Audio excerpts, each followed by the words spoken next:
Hello andarki, welcome to Tara IAS Think Tara. Na peru Vaishnavi and I welcome you all to the Hindu analysis session for 28th November 2025. So let's start the video without any further delay. So వీడియోలోకి వెళ్ళే ముందు ఒక చిన్న announcement. మనం రీసెంట్గానే గరుడా అని geography mapping mastery కోర్స్ని launch చేశాము.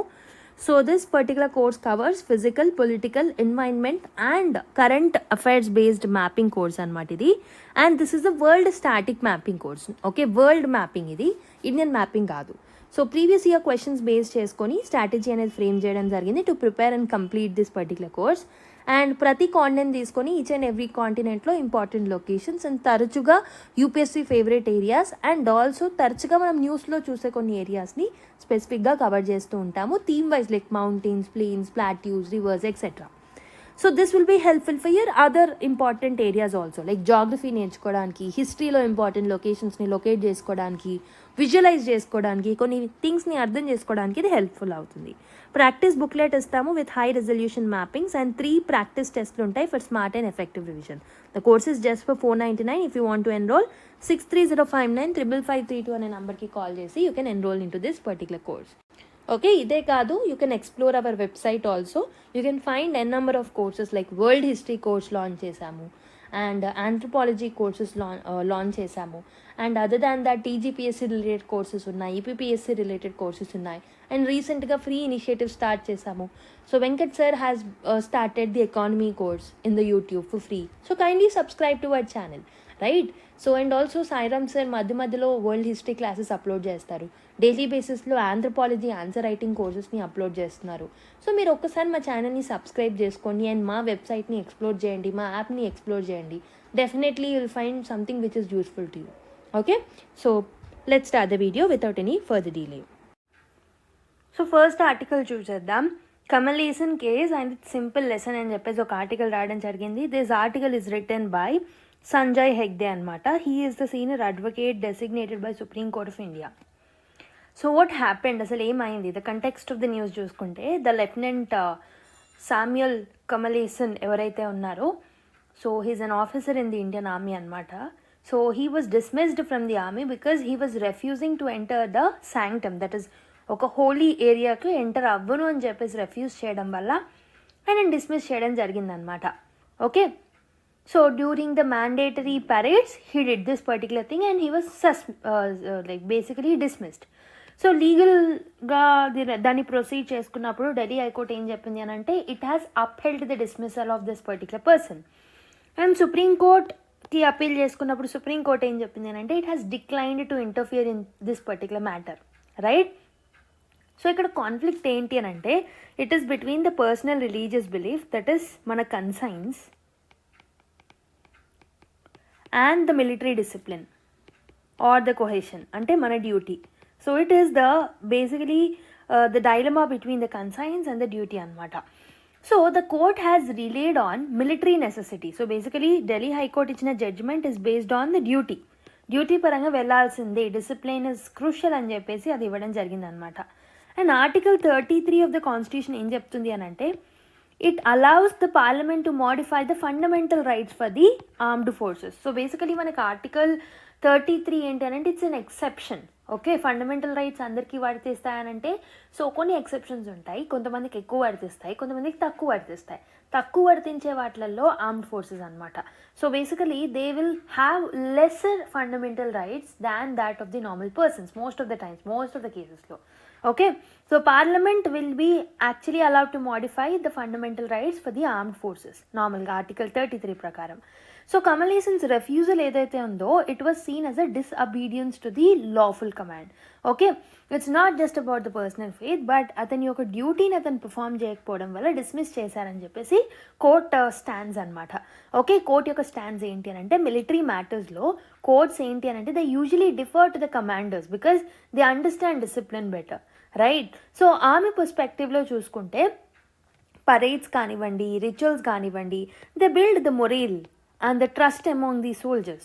ఆఫీసర్స్ ఎవరైతే ఉన్నారో they are expected to participate so that team spirit అనేది గట్టిగా ఉంటుంది కాబట్టి. అండ్ ఆర్మీ వ్యూడ్ కమలేసన్స్ స్టాండ్స్ ఏదైతే కమలేసన్స్ ఎంట్రీ అవ్వను అని అన్నారో దాన్ని ఒక డిస్టెన్సింగ్ వ్యూ లాగా ఆర్మీ అనుకోవడం జరిగిందనమాట. అందుకే అతన్ని డిస్మిస్ చేశారు. ఓకే, సో ఇండియన్ ఆర్మీ ఏంటి అంటే హిస్టారికల్గా చూసుకున్న it always respects the diversity. So and also కొహెషన్ని మెయింటైన్ చేస్తూనే డైవర్సిటీని రెస్పెక్ట్ చేస్తూ ఉంటుందన్నమాట. Okay, for example colonel Sophia Qureshi ఎవరైతే ఉన్నారో, so she was celebrated for her leadership in a national mission, right? So కాబట్టి army promotes inclusion across genders, religions and also the reasons. Nothing is matter for the army. So ప్రతి ఒక్కరు ఒకరే ఆర్మీకి వెళ్ళిన తర్వాత. So ఇక్కడ moral dilemma అనేది ఉండింది. ఒకవైపు అతని యొక్క personal beliefs, because conscience is as part of article 25. So ఏ రిలీజన్ని మనం ఫాలో అవ్వాలి, ఏ రిలీజన్ని ఫాలో అవ్వకూడదు అన్న కన్సైన్స్ మనకు ఉంటుంది. The right of conscience is there. So but that will come in the clash with article 33 or army ఏదైతే ఉంటుందో, డ్యూటీ ఏదైతే ఉంటుందో దాంతో క్లాష్లోకి వస్తుంది అనమాట. So that is the moral dilemma. Okay, so Kamalesan's యొక్క పొజిషన్ మీరు చూసుకుంటే, he need to attend the parades. He attended the parades, okay, which are non-religious or secular parades ni attend చేశారు.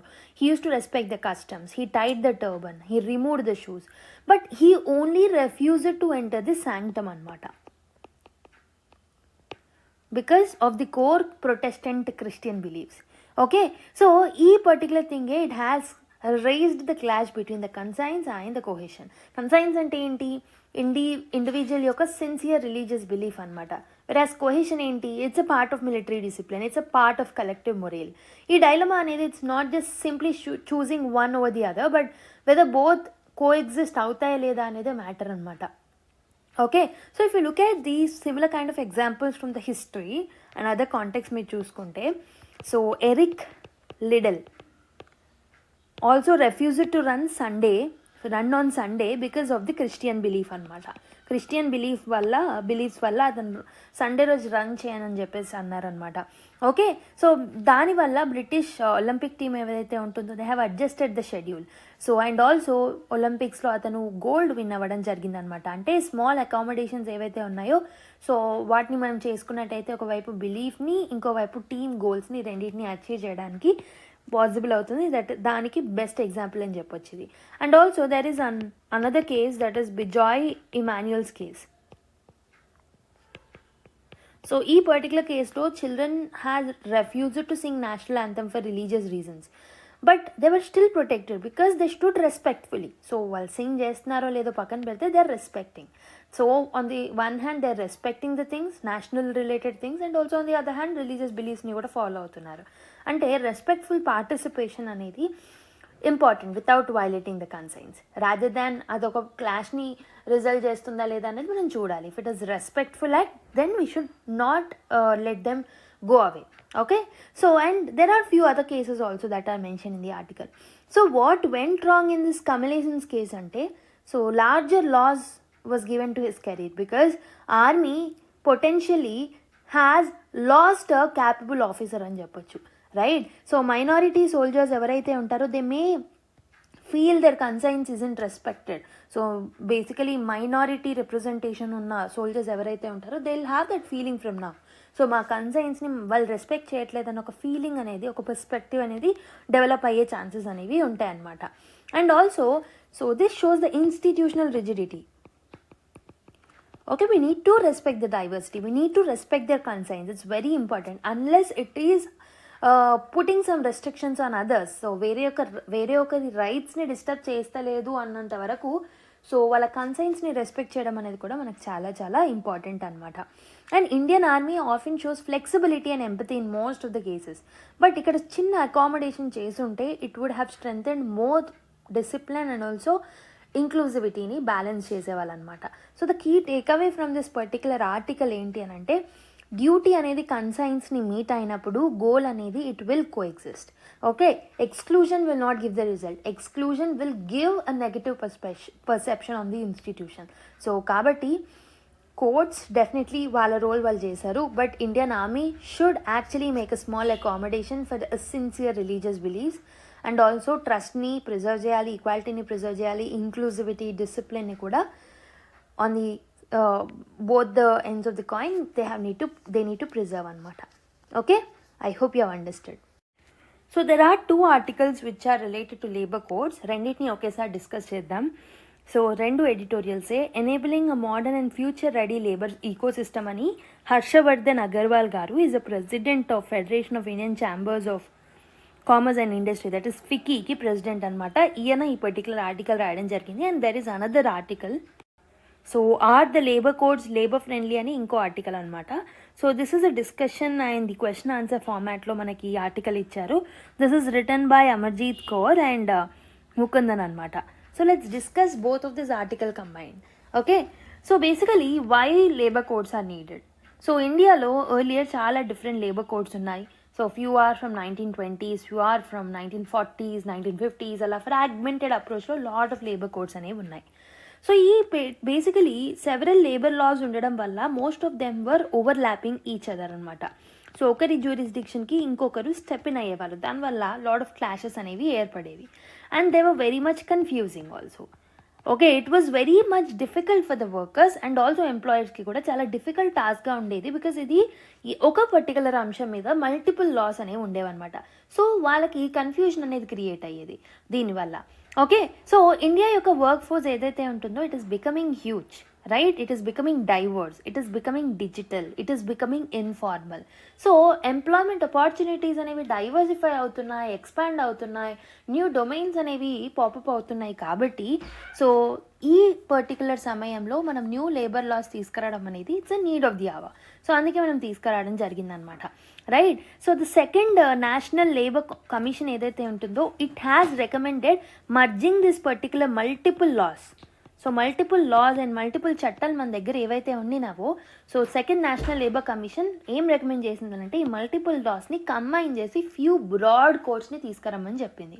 So consultation, after the consultation with few stakeholders like industrial యూనిట్స్తో, యూనియన్స్తో, స్టేట్స్తో అందరితో consult అయిన తర్వాత 2019 and 2020లో we have come up with the 4 major labour codes. So మనకు తెలుసు, ఆల్రెడీ మనం చూసాం ఆ లేబర్ కోడ్స్ ఏంటో, రైట్? సో ఇండియా యొక్క వర్క్ ఫోర్స్ రియాలిటీ చూసుకుంటే India has one of the largest and the youngest work forces అనమాట. ఆల్మోస్ట్ 643 million వర్కర్స్ ఉన్నారు ఇండియాలో. And also India is supplying 2/3 of the new global working age also, right? So global working age entrants అందరూ కూడా these people are from the so basically India అనమాట. And labour market కూడా improve అవుతుంది. Almost 16.83 crore jobs అనేవి create అయ్యాయి. Unemployment reduce అయింది. And also formal employment కూడా rise అవుతూ వస్తుంది. బట్ ఇన్ఫార్మల్ సెక్టార్ చూసుకుంటే it is remaining a very huge. Okay, it remains very huge. Informal sector నుంచి చాలామంది ఉన్నారనమాట. So most of the people are not from the formal sector. Okay, but nowadays we're seeing in the trend like formal sector కూడా కొంచెం improvise అవుతూ వస్తుందన్నమాట. అయితే ఈ particular codes అనేవి తీసుకురావడం వల్ల యూనివర్సల్ మినిమం వేజెస్ అనేవి ఉంటాయి. నేషనల్ ఫ్లోర్ వేజ్ అనేది మెయింటైన్ అవుతుంది. అపాయింట్మెంట్ లెటర్స్ అనేవి ఖచ్చితంగా ఇవ్వాల్సి వస్తుంది. బికాజ్ అపాయింట్మెంట్ లెటర్స్ ఇవ్వకపోతే వాళ్ళకి మినిమం వేజెస్ రావు, బెనిఫిట్స్ రావు. So they'll work in the informal sector అనమాట. అందుకే అపాయింట్మెంట్ లెటర్స్ అనేవి మ్యాండేటరీగా తీసుకొచ్చారు. And wages needed to be paid timely. And working అవర్స్కి సంబంధించి కూడా ఎన్ని hours of a week they need to work and how many leaves they need to take, how many holidays ఉంటాయి, ఒక రోజులో ఎంతసేపు పని చేస్తారు, ఇవన్నిటికీ సంబంధించిన క్లియర్ బైఫర్కేషన్ అనేది కొత్త లాస్లో తీసుకురావడం జరిగిందనమాట. Not only this wage related provisions but safety కోడ్స్ని కూడా తీసుకురావడం జరిగింది. హెల్త్కి సంబంధించిన సేఫ్టీ కమిటీస్ని, ప్రివెంటివ్ హెల్త్ చెకప్స్ని, వర్క్ ప్లేస్ సేఫ్టీ స్టాండర్డ్స్ని కూడా ఇంక్లూడ్ చేశారు. And not only that social security బెనిఫిట్స్ని కూడా ఎక్స్పాండ్ చేశారనమాట to all the areas. For example gig వర్కర్స్కి కానివ్వండి, డిజిటల్ ప్లాట్ఫామ్స్లో వర్క్ చేసే ప్లాట్ఫామ్ బేస్డ్ వర్కర్స్ కానివ్వండి, చాలామందికి ఎక్స్టెండ్ చేశారు with including the women. And also they have included the platform workers also. Okay, and ఈ పర్టికులర్ కోడ్స్ అనేవి ఇవి సింప్లిఫికేషన్తో మనకి హెల్ప్ చేస్తున్నాయి. సో ఎర్లియర్ ఉన్న కన్ఫ్యూజన్ అండ్ ఓవర్లాపింగ్ అనేది సింప్లిఫై అవుతుంది. So that is the first important help that this particular labour codes are making. అంటే సింపుల్ రిజిస్ట్రేషన్ ఉంటుంది, ఒకే single registration, single licensing system, single returns file చేయడం. So దీనివల్ల complaints burden ఏదైతే ఉంటుందో industries మీద అది కూడా తగ్గిపోతుంది అనమాట.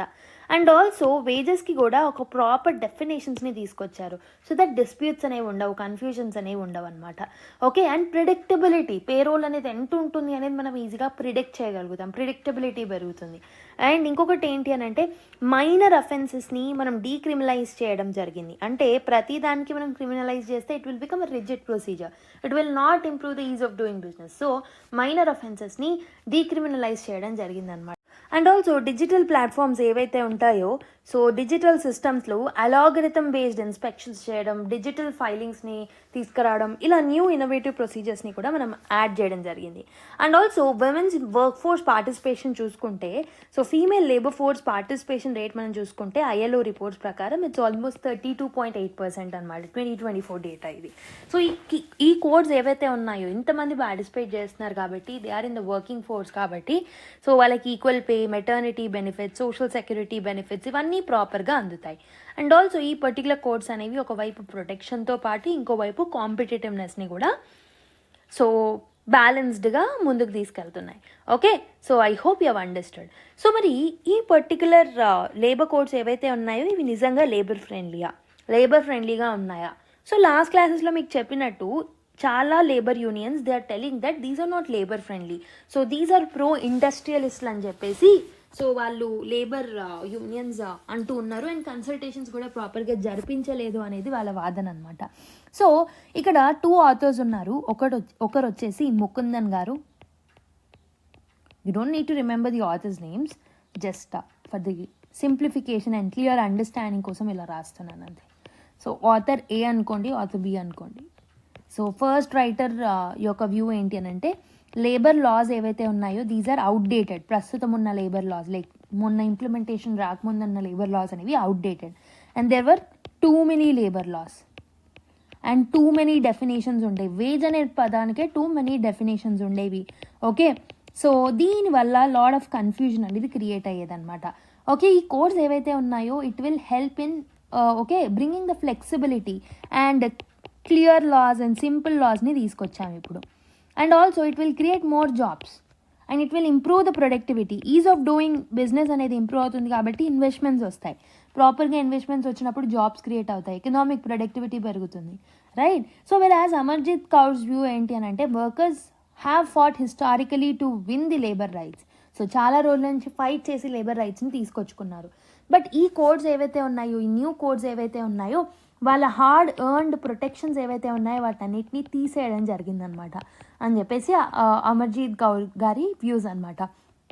అండ్ ఆల్సో స్టేట్ యొక్క పవర్స్ అనేవి తగ్గాయి. So most of the regulations అనేవి ఓవర్ సెంట్రలైజ్డ్ అయిపోయాయి అని చెప్పేసి వాళ్ళ ఒపీనియన్ అనమాట. So states powers have decreased, right?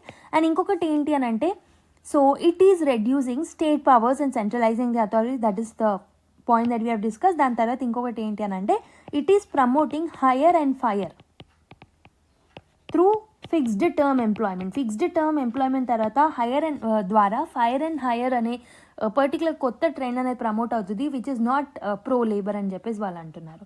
And also codes are passed without democratic consultation. So వాళ్ళతో ప్రాపర్గా కన్సల్టేషన్స్ అనేవి జరిపించలేరు అనేది వాళ్ళ వాదన అనమాట. ఓకే, ట్రేడ్ యూనియన్స్తో. And also government has ignored the positive recommendations of the labour commissions. Already labour commission ఇచ్చిన పాజిటివ్ రికమెండేషన్స్ని కూడా ఇంప్లిమెంట్ చేయట్లేదు. Only most of them are employer friendly, they are not employee friendly అని చెప్పేసి వాళ్ళ వాదన అనమాట. ఓకే, సో మరి ఇంకొక ఇంపార్టెంట్ ఆస్పెక్ట్స్ మీద కూడా ఈ పర్టికులర్ ఇద్దరు ఆథర్స్ మాట్లాడడం జరిగింది.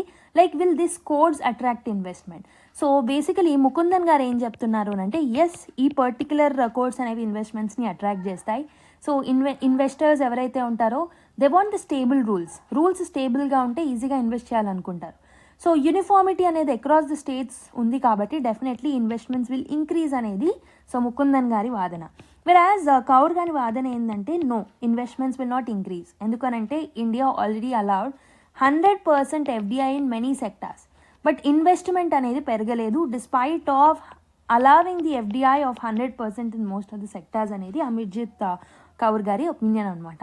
ఓకే, సో ఒకవేళ వర్కర్స్ అన్హ్యాపీ ఉంటే, అన్ప్రొటెక్టెడ్గా ఉంటే ప్రొడక్టివిటీ డెఫినెట్లీ అది సఫర్ అవుతుంది, ప్రొడక్టివిటీ లాస్ అనేదే ఉంటుంది అనేది సో వారి వాదన. And it is leading to neo colonisation అని చెప్పేసి అంటున్నారు అనమాట.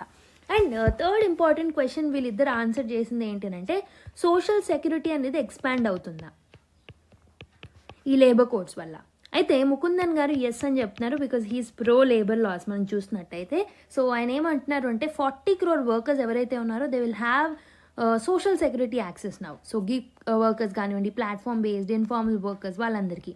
Okay, so on the other hand Amarjit Kaur గారు నో అని అంటున్నారు. ఓన్లీ 7% వర్కర్స్కి సోషల్ సెక్యూరిటీ ఉంది ప్రస్తుతం. కోడ్స్ వచ్చినా కానీ మిగతా 93% ఇన్ఫార్మల్ వర్కర్స్కి ప్రొటెక్షన్ వస్తుంది అనే నమ్మకం అయితే లేదు. So it will remain as it is or very slight improvement మాత్రమే ఉంటుంది అని అన్నారనమాట. ఓకే, అండ్ గిగ్ వర్కర్స్కి మీరు ప్రొటెక్షన్ ఇస్తున్నారు కానీ గిగ్ వర్కర్స్ టోటల్ వర్కర్స్లో చాలా స్మాల్ ఫ్రాక్షన్ అనేది ఆయన వాదన. ఐ మీన్ అమర్జిత్ కౌర్ గారి వాదన అనమాట. Right, and fixed term employment వల్ల జాబ్ సెక్యూరిటీ అండ్ యూనియన్ యొక్క సెక్యూరిటీ అనేది వీకెన్ అవుతుంది అని అన్నారు. And the fourth important question both were answering is, so what will be the impact of this particular code on worker and employee relation. Worker and employee relation మీద ఎలా ఉంటుంది అని అంటే, సో ముకుందన్ గారు ఏమన్నారు అంటే it will be mixed and ultimately it will be a positive relation అని చెప్పేసి అన్నారనమాట. అంటే సో కొంతమంది ఈ ట్రాన్సిషన్స్లలో ఈ రిలేషన్స్ అనేవి ఏమైనా ఎఫెక్ట్ అవుతాయని భయపడుతున్నారు కానీ ఈ కోడ్స్ అనేవి అడాప్టబిలిటీని, క్లారిటీని తీసుకొచ్చాయి కాబట్టి బెటర్ నోటీస్ పీరియడ్ ఉంటుంది, రెట్రెంచ్మెంట్ ఉంటుంది, రీస్కిల్లింగ్ ఫండ్స్ ఉంటాయి. కాబట్టి this will have a positive effect in the long term అని చెప్పేసి ఆయన opinion. And on the other hand so basically on the other hand Kaur గారి ఒపీనియన్ ఏంటి అని అంటే codes may cause industrial unrest. It will not bring any peace, it will bring only unrest అని చెప్పేసి కౌర్ గారి opinion. And collective bargaining rights ఏవైతే ఉన్నాయో వాటిని ప్రొటెక్ట్ చేయలేదు. So Indian labour conference meetings అనేది జరిపించలేదు. సో మా యొక్క ఒపీనియన్స్ తీసుకోలేదు కాబట్టి డెఫినెట్లీ అన్రెస్ట్ అండ్ కేవోస్ మాత్రమే మీరు చూస్తారు అన్నట్టు వారి opinion. And next important question is minimum wages issue. Minimum wages issue గురించి మాట్లాడారు. ముకుందన్ గారి వ్యూ ఏంటి అని అంటే, సో మినిమం వేజెస్ అనేది it's a good principle but challenge is in the implementation. So wages must reflect cost of living. So ఒకవేళ minimum wages ఇస్తే cost of living, inflation ఇవన్నిటిని అడ్జస్ట్ చేస్తూ ఇవ్వాలి అండ్ దీని ఇంప్లిమెంటేషన్లో ట్రాన్స్పరెన్సీ అనేది ఉండాలి అనేది సో ముకుందన్ గారి వ్యూ. వెరాజ్ కౌర్ గారు ఏమంటున్నారు అంటే, సో మినిమం వేజెస్ అనేవి డైల్యూట్ అయిపోయాయి. So instead of minimum wages living వేజెస్తో మనం ముందుకు రావాలి. So codes need to fix the basically floor wages also. I mean centre need to fix the floor wages also అన్నట్టు వాళ్ళ ఒపీనియన్ అనమాట. Okay, so ఇలా మిక్స్డ్ ఒపీనియన్స్తో ఈ పర్టికులర్ ఆర్టికల్ రాయడం జరిగింది. And you can utilise this particular points when you're arguing for the labour laws and against the labour laws. Okay, I hope you have understood this article. Next article చూద్దాము.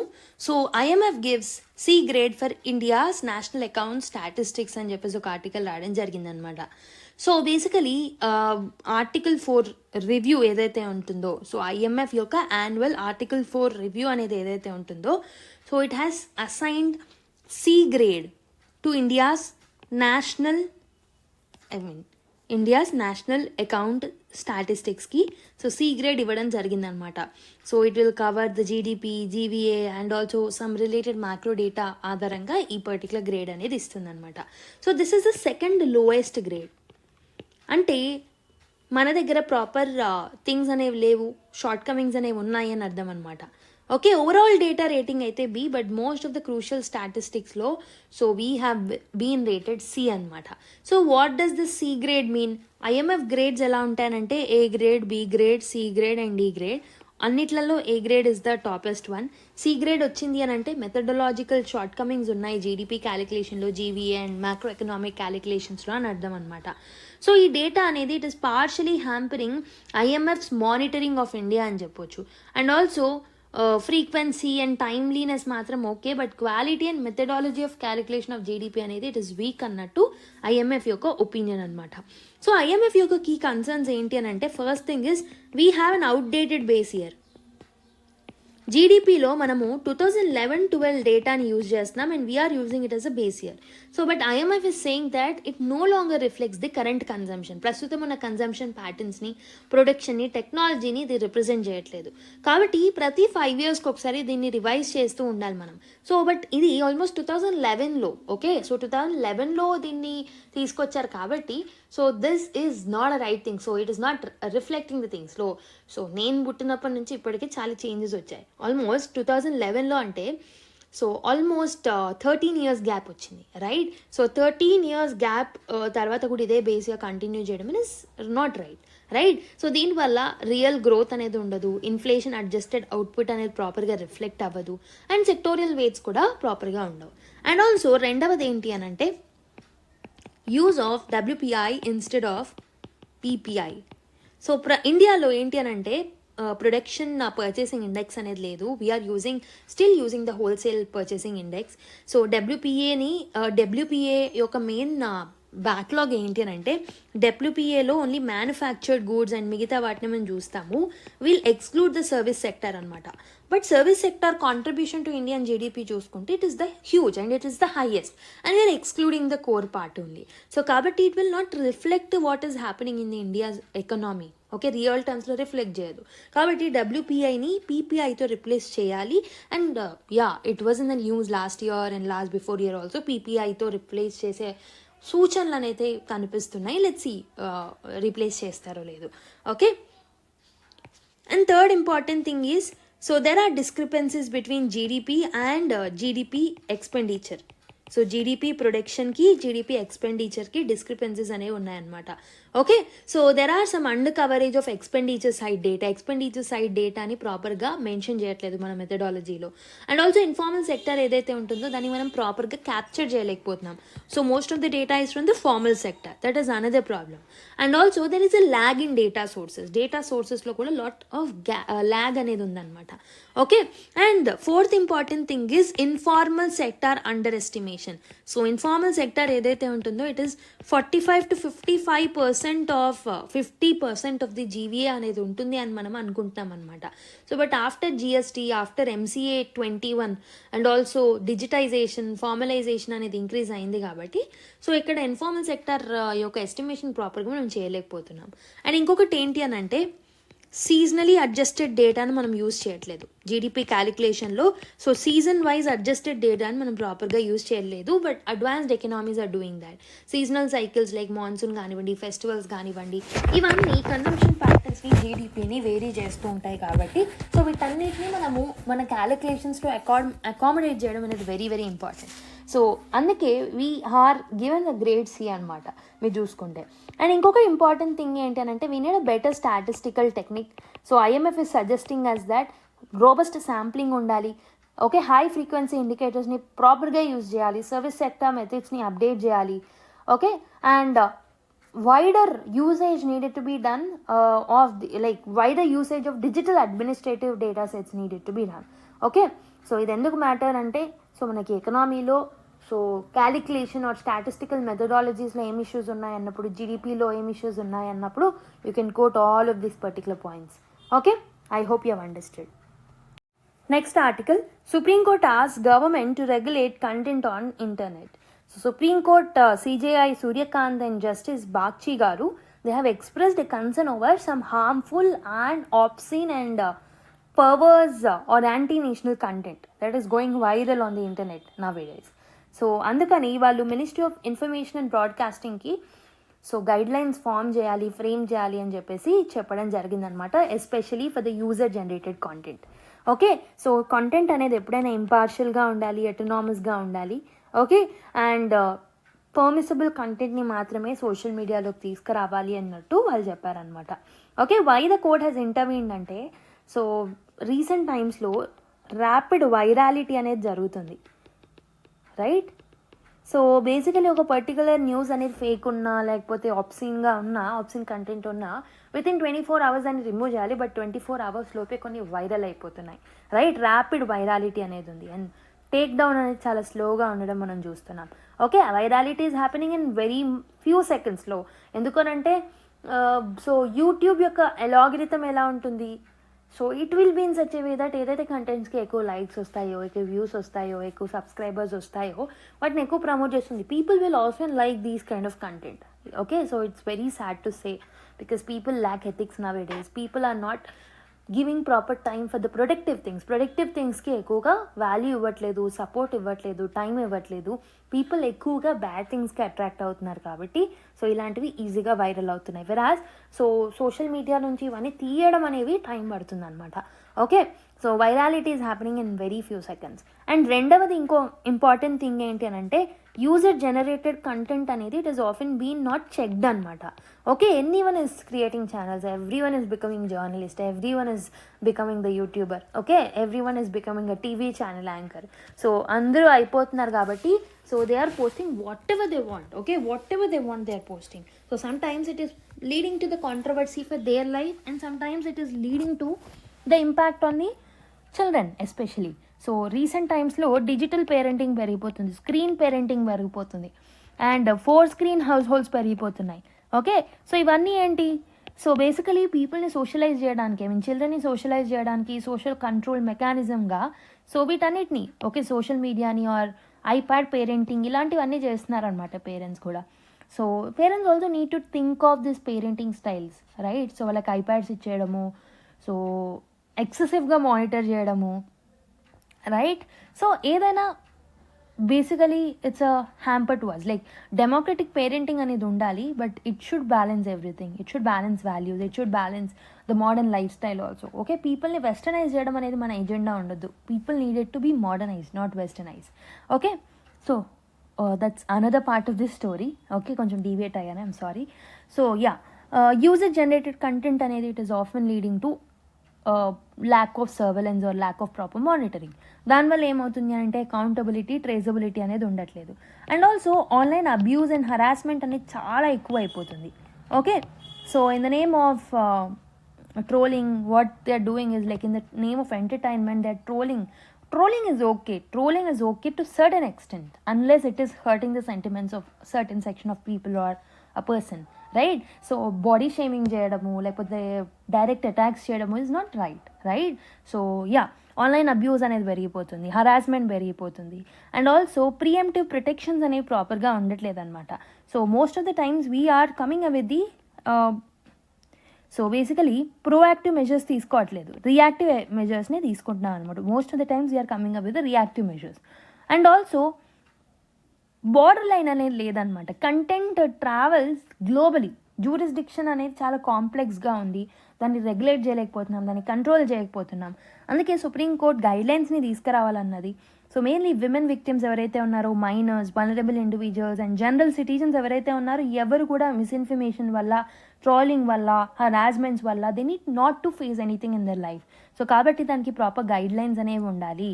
So article 19 clause 1A and 19(2) రెండింటిని balance చేసుకుంటూ వెళ్ళాలి అన్నట్టు supreme court ఈ particular thing అనేది ఇవ్వడం జరిగిందనమాట. Okay, I hope you have understood. So next article, Assam cabinet approves panel report to grant ST status to 6 communities అని చెప్పేసి ఒక ఆర్టికల్ రావడం జరిగిందనమాట. సో బ్యాక్గ్రౌండ్ కాంటెక్స్ట్ ఏంటి అంటే అస్సాం క్యాబినెట్ ఏదైతే ఉంటుందో which is led by the CM Himanta Biswa Sarma. So రీసెంట్గా ఒక మీటింగ్ని హెల్డ్ చేసుకున్నారు where they have approved a report which is prepared by the group of ministers. ఈ రిపోర్ట్ ఏం డీల్ చేస్తుంది అని అంటే to propose the ST status to the 6 important communities of Assam.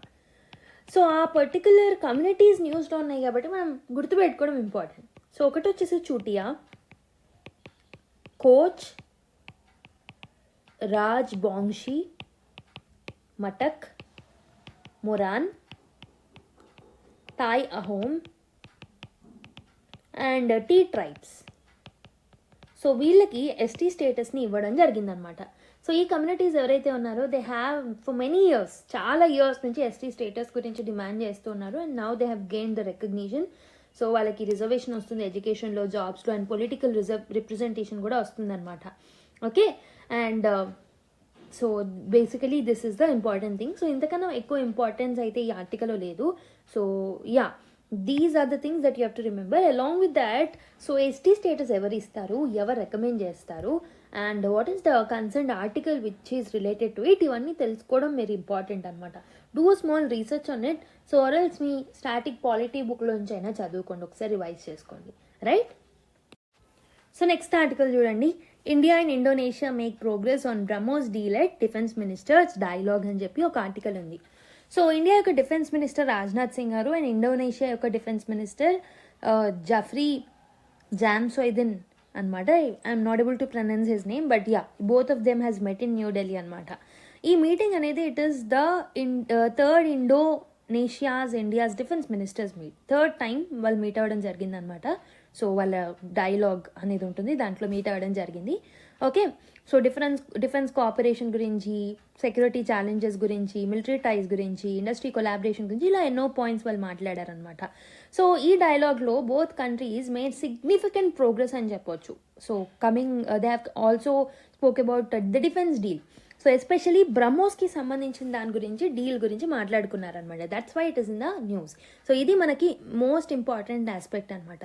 So BrahMos అనేది it is India's most short after defence exports. So కాబట్టి బ్రహ్మోస్ అనేది very very important for us. So BrahMos ఎవరెవరితో sign చేసుకున్నాం అనేది కూడా వెరీ ఇంపార్టెంట్. సో అందులో డిఫెన్స్ డీల్స్లో భాగంగా ఇండోనేషియా సో బ్రహ్మోస్ ఎక్స్పోర్ట్స్ గురించి మనతో మాట్లాడడం జరిగిందనమాట. Right, so I hope you have understood. And my homework to you people is read more about BrahMos గురించి కాస్త ఇన్ఫర్మేషన్ తెలుసుకోండి. సో నేను బేసిక్ పాయింట్స్ చెప్తాను. Most of it other things that is needed for the exam should be readed by you. So BrahMos అనేది it's a supersonic cruise missile అనమాట. ఒకవైపు ఇండియాకి సంబంధించిన డిఆర్డిఓ కానివ్వండి, ఇంకోవైపు మనకి రష్యాకి సంబంధించిన ఎన్పిఓ వీళ్ళిద్దరు కలిసి తీసుకొచ్చిన ఒక ఇంపార్టెంట్ ప్రాజెక్ట్ అని చెప్పొచ్చు. They have named it as BrahMos. So ఈ పర్టికులర్ నేమ్ కూడా it is derived from two important rivers. ఒకటి Brahmaputra river of India and Moskva river of Russia. And it is one of the fastest and most accurate supersonic cruise missile అనమాట. Supersonic cruise missile ఇది, right, in the వరల్డ్లోనే one of the most accurate అని చెప్పొచ్చు. One of the fastest and most accurate supersonic cruise missile. So దీని యొక్క travel speed ఎంత ఉంటుంది అని అంటే 2.8 మ్యాక్ నుంచి 3 మ్యాక్ వరకు ఉంటుంది అనమాట. Almost this is 3 times that of the sound అని చెప్పొచ్చు. మ్యాక్ అంటే అంతే కదా. సో హై స్పీడ్ ఉంది అని అంటే it is very extremely hard to be intercepted by the enemies, right. And also enemy reaction time అనేది కూడా చాలా తక్కువ ఉంటుంది. That is a important thing in this particular BrahMos. So early version ఏంటి అంటే 290 కిలోమీటర్స్ వరకు ఉండేవి. బట్ రీసెంట్గా మనం MTCRలో 2016లో జాయిన్ అయిన తర్వాత దీని యొక్క కిలోమీటర్స్ రేంజ్ అనేది 450కి పెంచుకోవడం జరిగిందనమాట. ఓకే, సో న్యూవర్ వర్షన్స్లో 800 కిలోమీటర్స్ రేంజ్ కూడా ఉందన్నమాట. ఓకే, సో దీనికి మల్టీ ప్లాట్ఫామ్ క్యాపబిలిటీ ఉంటుంది. దీన్ని మనం ల్యాండ్ నుంచి, వార్షిప్స్ నుంచి, సబ్మెరీన్స్ నుంచి, ఎయిర్ క్రాఫ్ట్స్ నుంచి కూడా లాంచ్ చేయొచ్చు. సో ఈ ఫ్లెక్సిబిలిటీ అనేది so it's a very strategic point for it, right. And also దీంట్లో మనము ఇనర్షియల్ నావిగేషన్ సిస్టమ్ యూజ్ చేస్తాం, GPS యూజ్ చేస్తాం, అండ్ డిఫరెంట్ థింగ్స్ని యూజ్ చేస్తాం అనమాట. Almost it can carry the warhead of 200 to 300 kgs, right. బ్రహ్మోస్లో different versions ఉంటాయి, like Block 1 అని, Block 2 అని, Block 3 అని. ఓకే, Block 1 అనేది ఒక బేసిక్ వేరియంట్. Block 2 వచ్చేసి ప్రెసిషన్ టైం అనేది అర్బన్ ఎన్వైరన్మెంట్స్కి సంబంధించి ఉంటుంది అనమాట. Block 3 అనేది ఎక్స్ట్రీమ్లీ హై స్పీడ్తో ఉంటుంది. అండ్ బ్రహ్మోస్ A అనేది ఎయిర్ బేస్డ్ లాంచ్డ్ వర్షన్ అనమాట. బ్రహ్మోస్ NG అంటే నెక్స్ట్ జనరేషన్ బ్రహ్మోస్ అంటాం. సో బ్రహ్మోస్ NG అనేది సో బేసికలీ బ్రహ్మోస్ NG ఏదైతే ఉంటుందో this is a smaller one, చిన్నగా ఉంటుందన్నమాట. And this is very lighter also. So it can fit on the Tejas fighter కానివ్వండి, ఎనీ ఎయిర్ క్రాఫ్ట్ టైప్లో కూడా most of the times BrahMos NG అనేది పట్టేస్తుంది అనమాట. It is very very smaller version. But దీని యొక్క రేంజ్ ఎంత ఉంటుంది అంటే 290 నుంచి 350 కిలోమీటర్స్ ఉంటుంది అనమాట. అంటే it is a most export friendly version అని చెప్పొచ్చు. అండ్ ఆల్సో బ్రహ్మోస్లో కూడా ఎక్స్టెండెడ్ రేంజ్ అనేది ఉందన్నమాట. ఎక్స్టెండెడ్ రేంజ్ ఏదైతే ఉంటుందో దీనికి 800 కిలోమీటర్ రేంజ్ ఉంటుంది. దీన్ని మనం ఇండియాలో సక్సెస్ఫుల్గా టెస్ట్ చేయగలిగాం, right. So these are the other important points of related to BrahMos. So మీరు బ్రహ్మోస్ అంటే ఏంటి, క్రూయిజ్ మిజైల్ అంటే ఏంటి, సూపర్సోనిక్ అంటే ఏంటి, మ్యాక్ ఏంటి, రేంజ్ ఏంటి, ఇవన్నీ బేసిక్స్లో సైన్స్ అండ్ టెక్నాలజీలో చదువుకోవాలి, తప్పదు. బేసిక్స్ నేను ఇక్కడ టీచ్ చేయలేను. Okay, so now let's go to another article. Next article, government announces scheme to promote research in textiles. So central government రీసెంట్గా ఒక న్యూ స్కీమ్ని తీసుకురావడం జరిగింది. దాని పేరే textiles focused research, assessment, monitoring, planning and startup scheme అనమాట. So దీన్ని షార్ట్కట్లో tax rams అని అంటాం. ఓకే, సో దీనికి బడ్జెట్ ఎంత అంటే ఆల్మోస్ట్ 305 crores అనమాట. So it will run for almost 6 years. So 2025-26 నుంచి 2030-31 వరకు రన్ అవుతుంది అనమాట. So this is a research and innovation focused initiative. So రీసెర్చ్ని ఇన్నోవేషన్ని ఫోకస్ చేస్తుంది అనమాట టెక్స్టైల్ సెక్టార్లో. సో గవర్నమెంట్ దీంతో ఏం అచీవ్ చేయాలనుకుంటుంది అని అంటే, so union textile minister Giriraj Singh గారు ఏమన్నారు అని అంటే, ఈ స్కీమ్ అనేది రీసెర్చ్ని, డేటాని, టెక్నాలజీని, ఇన్నోవేషన్ అన్నిటినీ స్ట్రీమ్లైన్ చేస్తుంది, కంబైన్ చేస్తుంది అనమాట. సో ఇండియాని గ్లోబల్ లీడర్గా మార్చాలి టెక్స్టైల్ సెక్టార్లో అనేది ఈ పర్టికులర్ స్కీమ్ యొక్క ముఖ్య ఉద్దేశం. సో మనం టెక్స్టైల్ సెక్టార్లో సస్టైనబిలిటీ కోరుకుంటున్నాం, టెక్స్టైల్ టెక్నాలజీ మీద ఫోకస్ చేస్తున్నాం, అండ్ ఆల్సో టెక్స్టైల్లో కాంపిటేటివ్నెస్ అనేది కూడా ఇంటర్నేషనల్లీ పెరుగుతుందన్నమాట. So this means that governments wants Indian textiles ఏవైతే ఉంటాయో, సో ఫ్యాబ్రిక్ని ప్రొడ్యూస్ చేయడం మాత్రమే కాదు, క్లాత్ని ప్రొడ్యూస్ చేయడం మాత్రమే కాదు, సో వీటికి ఒక రీసెర్చ్ డ్రివెన్ అప్రోచ్ ఉండాలి, టెక్నాలజీ బ్యాక్ సపోర్ట్ ఉండాలి, అండ్ గ్లోబల్గా మన టెక్స్టైల్స్ అనేవి కాంపిటేటివ్గా ఉండాలన్నమాట. సో ఈ స్కీమ్ అనేది ఎందుకు ఇట్ ఈస్ నీడెడ్ అని అంటే, సో మన దగ్గర ఉన్న గ్యాప్స్ ఏవైతే ఉంటాయో వాటన్నిటిని ఫిల్ చేయడానికి స్కీమ్ అనేది మనకి బాగా హెల్ప్ఫుల్ అవుతుంది అనమాట, రైట్? సో మన దగ్గర ప్రాపర్ రీసెర్చ్ అండ్ ఇన్నోవేషన్ లేదు. ఇండియన్ టెక్స్టైల్ సెక్టార్ అనేది ప్రొడక్షన్లో స్ట్రాంగర్ అయినప్పటికీ ఫ్యాబ్రిక్ ఇన్నోవేషన్ ప్రాపర్గా లేదు మన దగ్గర. న్యూ మెటీరియల్స్ రావట్లేదు, హైటెక్ టెక్స్టైల్స్ రావట్లేదు, right? And global research capability కూడా మన దగ్గర లేదనమాట. అండ్ డేటా సిస్టమ్స్ కూడా ప్రాపర్గా లేవు మన ఇండియాలో. So basically real time data ప్రాపర్గా లేదు టెక్స్టైల్ జాబ్స్కి సంబంధించి, సప్లై చైన్ ఇష్యూస్ గురించి, వర్క్ ఫోర్స్ నీడ్స్ ఏమేమి ఉన్నాయి, ఇవన్నిటికి సంబంధించిన ప్రాపర్ డేటా సిస్టమ్ అనేది, రెపాజిటరీ అనేది మన దగ్గర లేదనమాట. ఓకే, సో ఇవన్నీ లేకపోతే మనం ప్రాపర్ పాలసీస్ని, టార్గెటెడ్ సపోర్ట్ని మేము ఇవ్వలేము గవర్నమెంట్. ఓకే, సో అండ్ ఇంకొకటి ఏంటి అని అంటే, టెక్స్టైల్ స్టార్టప్స్కి కూడా ఎవరైతే ముందుకు వస్తున్నారో వాళ్ళకి కూడా ప్రాపర్ సపోర్ట్ లేదు ఇండియాలో.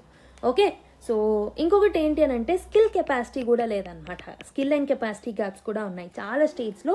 అప్డేటెడ్ రీసెర్చ్ లింక్డ్ ప్లానింగ్ అనేది లేదనమాట టెక్స్టైల్ సెక్టార్లో. ప్రాపర్ ట్రైనింగ్ ఇవ్వట్లేదు, వర్క్ షాప్స్ ఉండట్లేదు. కాబట్టి ఈ గ్యాప్స్ ఏవైతే ఉన్నాయో వీటన్నిటిని అడ్రస్ చేయడానికి ఈ పర్టికులర్ స్కీమ్ అనేది హెల్ప్ఫుల్ అవుతుంది అనమాట, రైట్? సో ఎంప్లాయ్మెంట్ అసెస్మెంట్స్ తీసుకొస్తారు, సప్లై చైన్ మ్యాపింగ్ తీసుకొస్తారు, ఇండియా బేస్డ్ స్టడీస్ని తీసుకొస్తారు. దీనివల్ల స్టేట్ లెవెల్ ప్లానింగ్ ప్రాపర్గా ఉంటుంది, నాలెడ్జ్ అనేది ప్రాపర్గా స్ప్రెడ్ చేయగలుగుతాము దీనికి సంబంధించి. సో స్కిల్ ట్రైనింగ్ అనేది ఇవ్వగలుగుతాము, right? And also capacity building workshops ఉంటాయి, బెస్ట్ ప్రాక్టీసెస్ని మనం అమర్చుకుంటాము, ఫాలో అవుతాం సక్సెస్ఫుల్ మోడల్స్ని, టెక్స్టైల్ స్టార్టప్స్ని ప్రమోట్ చేస్తాము. ఓకే, టెక్స్ ర్యాంప్ అనే స్కీమ్స్ ద్వారా సో ఇంక్యుబేటర్స్ని, హ్యాకథాన్స్ని, అకాడమియాని అందరినీ కొలాబరేట్ చేస్తామన్నమాట. ఓకే, ఇవన్నీ ఏంటి అంటే, this will help us in making us not only a producer but also global లీడర్గా మనం మారడానికి ఇవన్నీ మనకి హెల్ప్ఫుల్ అవుతాయి అనమాట. Okay, I hope you have understand. Next article, Japan will pay a painful price if it steps out of line over Taiwan says China. So basically రీసెంట్గా ఏమైంది అని అంటే, జపాన్ ఏం అనౌన్స్ చేసింది అని అంటే, so it is planning to deploy a medium range missile unit on Yonaguni Island. So this is 110 kilometers from Taiwan అనమాట. Remember this particular island. So Japan యొక్క వెస్టర్న్ మోస్ట్ ఐలాండ్ అని చెప్పొచ్చు. జాగ్రఫికల్గా ఇది Taiwan స్టేట్కి చాలా చాలా క్లోజ్గా ఉంటుంది. సో జపాన్ సేస్ దట్ ఈ డిప్లాయ్మెంట్ అనేది it is a part of defence agreements. But China ఏమంటుంది అని అంటే, చైనా మాత్రం దీన్ని అపోజ్ చేస్తుంది అనమాట. సో తైవాన్కి క్లోజ్గా మిసైల్స్ ప్లేస్ చేయడం అనేది, so it is a like military involvement and interference in to the Chinese internal matters అన్నట్టు దాని యొక్క భావన అనమాట. సో వై ఈజ్ చైనీ యాంగ్రీ అని అంటే, తైవాన్ అనేది so it is a China's internal matter, right? There four వేరే కంట్రీస్ ఇంటర్ఫియర్ అవ్వద్దు మిలిటరీగా కూడా. అండ్ జపాన్ హిస్టారికల్గా చూసుకున్న తైవాన్ని కంట్రోల్ చేస్తూ వచ్చింది, లైక్ 1895 నుంచి 1945 వరకు. సో తైవాన్ అనేది జపాన్ కంట్రోల్లోనే ఉండింది during the colonial period. And China ఏం చెప్తుంది అని అంటే, Japan has not properly reflected on its colonial crimes. Okay, so basically ఇప్పుడు మిలిటరీ అంబిషన్స్తో ముందుకు వస్తుంది, కానీ so it is not the right thing అన్నట్టు చైనా అంటుందన్నమాట. ఓకే, సో బేసికలీ ఈ స్టేట్మెంట్స్ ఏవైతే జపాన్ చేసిందో, ఇట్ మైట్ సిగ్నిఫై ఆర్ సింబాలిక్గా జపాన్ ఏం చెప్పాలనుకుంటుంది అని అంటే, సో మేము రేపు పొద్దున తైవాన్ని మీరు ఏమైనా చేస్తే మేము కాపాడుతాము, so will have a military involvement అన్నట్టు, సో ఇండైరెక్ట్గా చెప్పినట్టు అనమాట. Okay, so for China this is unacceptable. ఎందుకు అని అంటే, China has always insisted that ఏ కంట్రీ కూడా తైవాన్లో ఇంటర్ఫియర్ అవ్వద్దు, తైవాన్ అనేది చైనీస్ ఇంటర్నల్ మ్యాటర్ అని చెప్పేసి చైనా చెప్తూనే ఉంది. బట్ జపాన్ ఇన్వాల్వ్ అవుతే సో చైనా యొక్క మెయిన్ పాయింట్ అనేది సో ఇట్ ఈజ్ దాని రిలవెన్స్ అనేది తగ్గిపోతుంది కాబట్టి సో చైనా వార్నింగ్ అనేది ఇవ్వడం జరిగిందనమాట. So it will pay a painful price if it steps out of a line over Taiwan అన్నట్టు చెప్పడం జరిగిందనమాట. Okay, I hope you have understood. So now let us look at the final article. India's food coloring woes and steps being taken to combat recurring issue అని చెప్పేసి ఒక article రావడం జరిగింది. So why food colour adulteration అనేది recurring issue? ఎందుకనంటే India has one of the highest informal food markets అనమాట. Informal food markets ఇండియాలో ఎక్కువగా ఉన్నాయి. లైక్ స్ట్రీట్ ఫుడ్స్ని ఎక్కువగా ప్రిఫర్ చేస్తూ ఉంటారు, స్మాల్ స్వీట్ షాప్స్ ఉంటాయి, అన్రెగ్యులేటెడ్ ఈటరీస్ ఉంటాయి, and also most of the times లో మార్జిన్లో హై కాంపిటీషన్స్తో ఇవన్నీ రన్ అవుతూ ఉంటాయన్నమాట. అందుకే వెండర్స్ ఏం చేస్తూ ఉంటారు అంటే to gain the higher profits industrial డైస్ని, ఆర్టిఫిషియల్ కలర్స్ని యూజ్ చేస్తూ ఉంటారనమాట ఇందులో. సో ఫుడ్ కలర్ ఇవ్వడానికి. Okay, so it is varying across the state. So colour adulteration అనేది it is increasing especially during the festivals. So Diwali వచ్చినప్పుడు లేదా హోలీ వచ్చినప్పుడు, సంక్రాంతి వచ్చినప్పుడు కలర్ అడల్ట్రేషన్ అనేది పెరుగుతుంది అనమాట.